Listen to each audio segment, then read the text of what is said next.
émission, les autres sujet sujet changement de mentalité ou rubrique nango ezali santé. Naza na confrère nanga na ya Mbote papa. Est-ce que vous pouvez papa bakombo na yo? Mbote ndeko Kevin kombo nanga eza Gislin Buvumbudi na za moko ya ba animateur ya Espoir Télévision. Bon, de l'autre dans l'émission changement de mentalité ou de la santé. Est-ce que est-ce que l'émission quels sont les moyens de contamination du coronavirus? Merci pour premièrement, je veux dire aux téléspectateurs que nous avons de la Italie coronavirus. Nous avons Kevin, c'est comme si nous avons négligé coronavirus. Nous avons c'est comme si nous avons ignoré. Certains disent non, coronavirus c'est un côté, mais il y a quand même une partie de la population qui est consciente que coronavirus est ça. Alors, ce que pour rappeler la population, pour rappeler le peuple, et que le coronavirus est vrai et réel, ça existe et c'est partout dans le monde. Nous avons quelques moyens de contamination. Nous avons la contamination et ça de manière différente. Et ça soit contamination directe ou soit indirectement. Merci. Tu veux que la contamination directe bien indirecte. Qu'est-ce que la contamination directe de ça comment bien indirecte comment pour expliquer la contamination directe n'est rien d'autre que l'effet de contacter maladie directement, d'une manière directe, c'est-à-dire pour tout un maladie par exemple si cette personne-là a des germes ou soit a des virus entre ses paumes de main, dans le serré le boko na yo d'office yo peut on a contaminé aux virus dans aussi nous savons presque pas office ils ont favorisé contamination et vous êtes directement contaminé. Mais à part ça tout le monde peut netika ya ba baiser ba ça même bisous mais jusqu'aujourd'hui tous yo gagaraté tous on a des couples qui s'embrassent, des jeunes couples, même des vieux couples aussi qui s'embrassent, qui continuent toujours à s'embrasser. Et à savoir que rien que ça livre et pour faciliter la contamination, il y a coronavirus. Mais à part ça, ils ont une manière ébélée, ils ont une façon ébélée pour contacter la maladie facilement. Merci. Papa, je suis là le moi, je dirais qu'ils ont la salutation de mettre dans la mer. Pour s'embrasser, les autres pays qui savent de Gislin. Et là, on a augmenté vraiment la contamination dans le milieu, dans le coronavirus. Les milliers ont augmenté la contamination de coronavirus. Et je crois que nous sommes témoins. Donc, nous sommes tous témoins. Augmentation, il y a ou soit il y a deux, il y a coronavirus. Tellement que tu as négligé un peu trop. Ceux qui te se souvenir dans les temps, va limiter même le nombre de moyens de transport. Mais aujourd'hui, si on a les résultats, oui, tu as le système à Kala, 5 naba, 4, même na moto, et comme sur 2. Nous avons peut-être 3. Mais nous avons un transport en commun. Bon, tout ça confiné, tout ça serré. Distanciation sociale, ils n'ont même pas respecté. Imaginez, vous êtes dans un transport, mais avec quelqu'un qui est contaminé au milieu de vous. Et vous vous connaissez même, vous approchez pour tout gagner. Et dans cette place-là, ceux qui a consolé la moindre possible, mais d'office, vous avez contaminé. Puisque nous savons que c'est une maladie virale. Et à part ça, au moins, souvent, la portière, nous avons l'habitude, il y a aussi une portière, des receveurs, toujours place, voyager, soit de transport, de Simbaka toujours place, quand on portier, mais imaginez, ceux qui nous ont Simbaki portier, Azalaki déjà n'a pas virus, yo aussi mis place, mais on a contaminé. Et vous voyez même les receveurs, si tout les receveurs, comme un système, il y a côté la place. Place où il y a receveur, et donc, il n'y a pas de client à Fandanaï. ntango client afandi recevoir atelemi ntango atelemi place wana place o motu soit client asimbaki azalaki na coronavirus atikaki déjà bavirus na place wana recevoir aye lisusu asimbika le même place mais à part ça soki tozwi neti ndenge bazwilaka mbongo barecevoir en tout cas eza pena mwa décevant komona bandeko recevoir ozozwa mbongo euti epa client mais ozotyango na monoko pas bien. Oh non, c'est parce que tout ce qui est pépé oyo bon ekopungwa soit ekokipe kokwea nango yango fona tyangoka na monoko mais c'est contre l'hygiène et toyebi bien mbongo ebombamaka na bisika ebele oyebi même pas place euti peut-être moto asimbaki mbongo wana aza déjà contaminé bato ebele azokosola nde boye ntango akosoli bongo virus etikali azwi mbongo mpe asimbi apesi yo mbongo yo ozwi mbongo na mbala moko na monoko pio mais imaginez effectivement contaminé na moyen oyo ezokosalaki contamination ezala mingi eza vraiment batransport en commun na batransport recevoir kozwa okosoli nanu na kutukutu to okosoli na liboko apres ava okosolo osimi mbongo opesi client soza na virus ezwi client mbongo etambolaka partout yango omoni contamination vraiment eza makasi na batransport omata bo osimi portière kenga na simi otokaki eza contamination ndeko gislin est ce que balandi bakoki bapart na batransport en commun contamination eza vraiment mpe lisusu na moyen. Oui, à part le transport commun, toujours mon contamination au niveau de l'école, par exemple. Et à l'école, vous savez qu'il y a des enseignants, il y a des professeurs, il y a des maîtres qui envoient les élèves, soit les enfants, à aller prendre les clés au bureau. Enseignant, à un paquet où il y a un côté à vous passer la cour. Mais à un certain moment, à sali copine, à Pessicourt, et il se rend compte qu'il n'y a plus de clés. Atingi moi na classe, on va me prendre la clé au bureau. Tant moi na classe qui a yango. Supposons que moi na classe on par exemple aza contaminé. Aza na virus na maboko na. Tant wa simbiango aye a pesi et pas na yo enseignant. Vous comprenez ndeko Kevin? Tant yo ce que ndeko enseignant aujourd'hui, tu passes directement au tableau pour écrire. Tant ozo commander ce qu'on poussière wana, ezo kita n'est-ce pas? Tant ozo kita, vous respirez aussi. Vous inspirez et tant au bendika poussière wana. Le fils, vous êtes contaminé, vous voyez, vous êtes directement contaminé. Mais à part ça, au niveau il y a des milieux scolaires, disons mon abban a fait, si tu n'as pas moment il y a la récréation. Beaucoup qui ont respecté la distanciation sociale dans la classe, et non distance à 1 mètre de télémi. Mais pendant la récréation, est-ce que vous surveillez ces élèves-là? Bazo sakana ensemble, ils s'amusent ensemble avec ses amis, avec ses coéquipiers, basés ensemble, ils s'amusent. Donc, c'est comme s'il n'y avait même pas de maladie.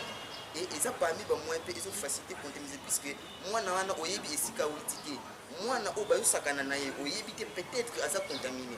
Tant qu'on est ensemble, ils se serrent parfois les mains, ils s'embrassent parfois aussi. Et au moins, peut-être moi, je suis contaminé. Assimilé, a commis contaminé. Tant qu'il a commis contaminé, un autre élève viendra encore assimiler les sous. Et c'est comme ça qu'il y a toujours la propagation. Tant que moi, je suis un virus. Et je peux maman, peut-être à Sokoli, ma côté, et là, il faut maintenant aux gens au Sokoli, on a un balamoko pour que sanction la bilamba ou voilà un peu parmi la manière de contamination. Merci. Quand on est négocié au Taïgoloba, dans le milieu scolaire, enseignant peut-être à Tini, moi, je dois créer. À travers crêper, contamination grosse à Toki, contamination grosse à peut-être un stylo, puis pour l'enlever, on peut passer dans des gens qui sont négociés, un stylo, comme un stylo, au centre, un stylo, stylo, Toki nayo. Contamination des amis, même à travers le rebelle, stylo, même cahier. Fait que mon dossier cahier wana ils ont contaminé même la respiration donc c'est un changement de mentalité dans moyen sort et maman est dans mon école ça les effort et repère moi désinfectant dans sac moi désinfectant dans sac cache ni moi respecter ba geste barrière na ba récréation moi dans la discipline à Rosakana moi mettre la linga malgré ça passe mais il est possible de faire ça effort pour faire bon bah c'est un changement de mentalité alors Nico Gislin.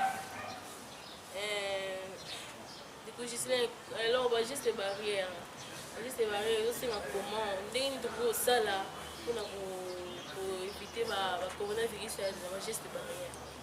Ndeko Kevin soki okoki kopermettre quand même 30 secondes nabakisa mwa quelque chose oto obosanaki avant merci beaucoup.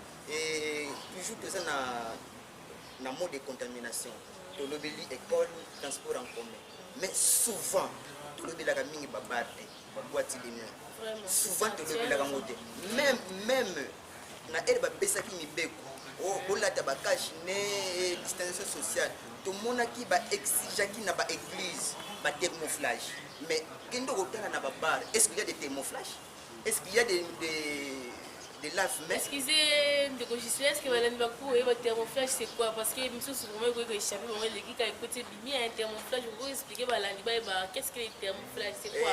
Voilà, thermoflage ils ont juste thermomètre à distance. OK. Pour tout le monde a reçu que magasin, dans l'église, tout le monde a thermomètre c'est-à-dire à distance, à une certaine distance à côté pour prélever température. Voilà, il y a un de thermoflage. Mais tout le monde a katia babar. Bazokota sans même cache-nez. Azana cache-nez à côté de la barre. Dans le côté peut-être lave même les anangoté à sokoler ma bokoté et ensemble bazana bango ensemble na boîte bazobina ensemble et pendant que à sokoler ma boko na été et nous constatons souvent tulia kabatige vous na kataba au fandi mo ozo mela batia moko zinguba ozolia batia moko zumwa moiti vous mangez mais est-ce que vous avez lavé vos mains? Est-ce que cette personne-là qui vend ces arachides n'est pas contaminée? Est-ce que nous, au chocolat, oh non, c'est parce que les anakati, oui, bien sûr, les anakati, mais pendant que vous allez décortiquer ces arachides, aussi, n'est-ce pas? Si vous avez des virus, mais vous êtes contaminé. Vous avez raison de gauchisme. Donc, on a vu le groupe, ça va où est-il? Un truc tellement. Donc, ils n'ont pas si.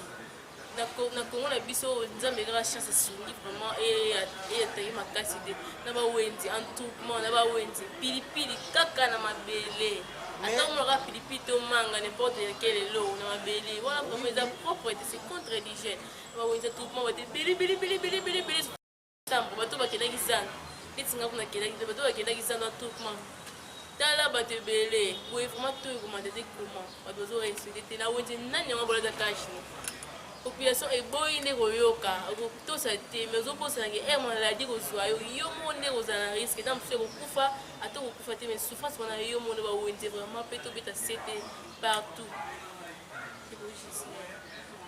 oui ndeko Kevin en tout cas omoni nzambe avant abatela yo il faut que tu te protèges d'abord avant nzambe abatela yo moko omi batela puisque nakolobani tant que tu protèges-moi alors que tu ne te protèges pas toi-même tu n'es pas ignorant osa ignoranté osa na conscience que balobi même tant on a que somo masanga na nga funa zala na aptitude boye na ko sala boye te oyebi bien que eza na ba geste barrière aussi nous respecter oyebi bien que contamination et ça demande ba voix alors si ce n'est pas important je peux même aller dans des bars na sombi peut-être moi cycler na nga na zongi pas na ngai vous comprenez le petit zongi pas na yo ofandi na yo ozomela là vous êtes en sécurité mais ce que tout ensemble ozobina na bino ensemble et par rapport à peut-être Amélie bière, Amélie alcool. Moi tout bon et vous embrassez n'importe quoi, oui, c'est un geste barrière. Vous commencez à vous embrasser. Tant que vous continuez à vous embrasser, vous êtes contaminé. Tant que vous êtes alors vous êtes maintenant des porteurs de ce virus. Tant que vous ne pouvez pas n'abîmer, bananayo bakoyamba yo. Mobile nayo akoyamba yo, mwasi nayo akoyamba yo. Dans yambi yo, virus ko ezaleki pa na yo et que le souci est pas na yo. Et c'est toute la famille qui est malade. C'est toute la famille qui est malade. Na yango même na ba bar, même na ba restaurant, les akaka église puisque j'avais constaté même air ba déconfiné. bafongolaki babar mais baéglise te, vous voyez. Alors que soki tolandeli bien bageste barrière eza plus respecté na église ke na babar. Ah oui, oui.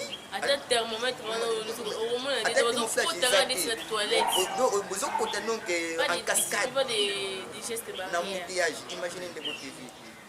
Merci beaucoup car ndenge ndeko Gisèle tukoloba contamination eza vraiment bamili ebeleli tutu hotel na baboite na babar discipline kutu eza te oyo ata lave mai apoma komona te mibeko eza te distanciation sociale eza te na bar nde na kolota cash ni bato boyo nde koyoka bato ozotala mingi oyo kaka na baekole na bauniversité na baekole na bauniversité kaka te toza distrait kaka na baekole na bauniversité eglise kutu etosaka babar baboite barestaurant etotosa kutu bafood ebelangi ezotosa te oyo kaka bakoloba monoko surtout bar na resto surtout bar na boite nde na kotia cash ni moto akotia cash ni te moto suka ata babona levemana te moto akozota na désinfecté eza te bon ndeko gisile mpona bageste barrière bageste barrière oui bageste barrière c'est presque de temps en temps tolobelaka bageste barrière mpe toyebi yango bien et nous savons que toza na 5 gestes barrière. Dans les 5 gestes barrières, premièrement, c'est laver les mains fréquemment avec du savon. Après quelques minutes, nous avons même des détergents, des désinfecteurs.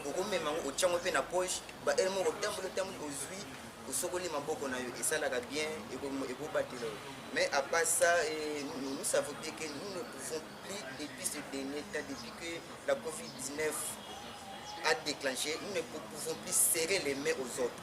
Donc, il y a le beau. Il faut mieux bonjour, bonjour. Rien ne change sur le PC Moutalobo. Est-ce que sur le bonjour, nous serré le différence c'est ça. Qu'est-ce qui va changer? Rien ne change. Alors, et donc, il faut mieux y avoir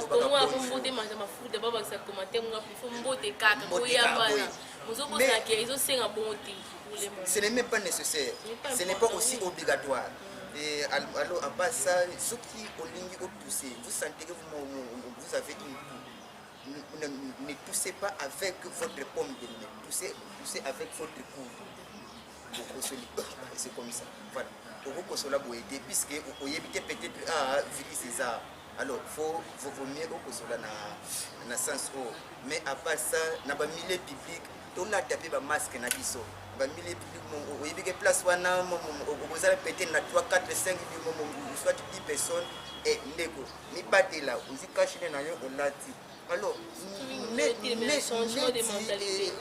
Mais ce qu'on a voulu cacher et belé baso comprendre dans côté mais sous ils ont caché mais ils ont juste cache manteau donc a vu cacher à Tiango Boy justement changement de mentalité changement de mentalité exact puisque azo bomba cacher alors ici vous cachez quoi na manteau na yo ozo bomba ni ozo bomba le côté mais ce qui est plus important c'est le nez et la bouche.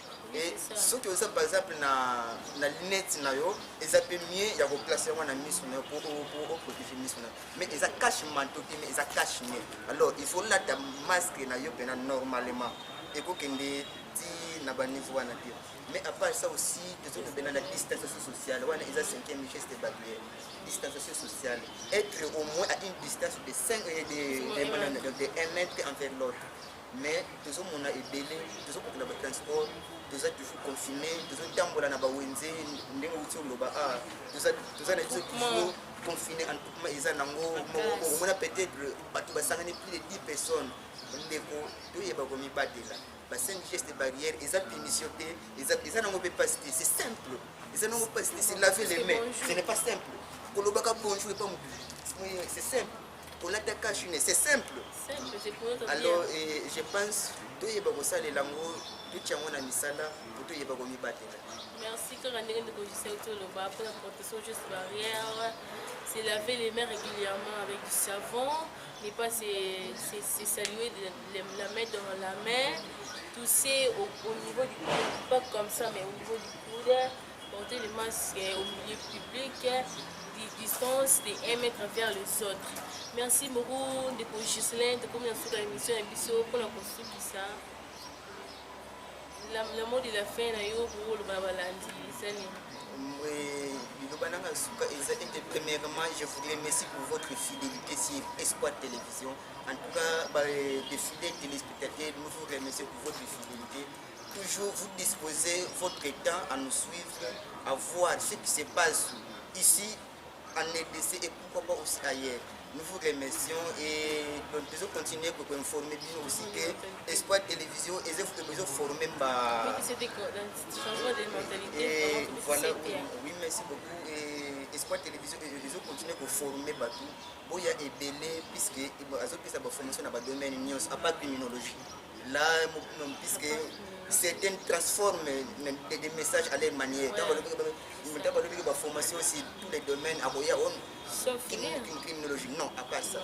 Mais pour ce qui est intéressant, pour ce qui peut aider votre vie, Espoir Télévision a formé par jeunes, car dit-on, la jeunesse d'aujourd'hui est l'espoir de demain. Je profite aussi de montrer à quelques personnes au bazar très précieux dans ma vie. Et je commence premièrement par notre équipe. Notre équipe a confié la mission sur Espoir Télévision. Je vous salue là où vous êtes. Wana nazomona ndeko Asha, ndeko Kevin, ndeko Bobo, Bobo Zapena et Belé, ndeko Richard, et sans pourtant aussi oublier les grands caméramans Gaspir, Oazana, Ozo Sassala Moussa, qui tournent à Espoir Télévision. Vraiment, Bambote Belé, je salue aussi le DG Patrick, Ozo Initiative, Yako Tombo la jeunesse, car l'espoir et la jeunesse d'aujourd'hui est l'espoir de demain. Et je salue aussi tous les membres de l'église Chapelle des Vainqueurs. Je vous aime, que Dieu vous bénisse. Merci beaucoup, madame, pour notre émission. Je remercie l'équipe de Espoir Télévision, le caméraman Nabiso Gaspilor, DG Nabiso Patrick, Madame Nabiso Nyon sur Espoir Télévision, équipe de Bima Nicole, la Pessimbote, Nabao, Nangao, Ebingai, artiste qui m'a mangé, Sarah Mauvais Oncle. Pesimote na famille kake banyoso na pesimote na maman na Clarisse papa na Templar bandeko na ngai Tiperi bandon ba divine passa na ngai bébé na la midi. Je vous remercie, à tout à l'heure. Merci beaucoup de notre émission. Quand on a dit de l'objet qui la mission a eu un changement de mentalité, vous avez qui la rubrique qui a santé, de l'objet il m'a bien contamination et protection, comment se protéger contre les coronavirus. Tout le monde qui ça qui augmentation il y a coronavirus au monde milieu scolaire milieu d'église au transport commun na bar peu na ba restaurant tout le monde commence à juste barrer ici na kosuka maboko se laver les mains régulièrement avec du savon pour la cache nez cause à 1 mètre. Merci que si votre TV merci l'équipe Mouba. Il y a Espoir Télévision, la caméra Gaspilor, il y a déjà Nabiso Patrick, na bandemolation sur votre frère Nabiso, frère Fabrice, Bobo, papa Richard, oiseau na Nabiso, na pesi bote na bato nyonso ba yebinga na famille kake ba nyonso na maman na Clarisse, papa na Templar, bandeko na Tiperi, liposa na Divine Mbo, bandeko na Don, famille Mobimba, Giski Mama artiste peut être juste Sarah Mauvais Oncle. Se revoir à bientôt. Merci. Ciao.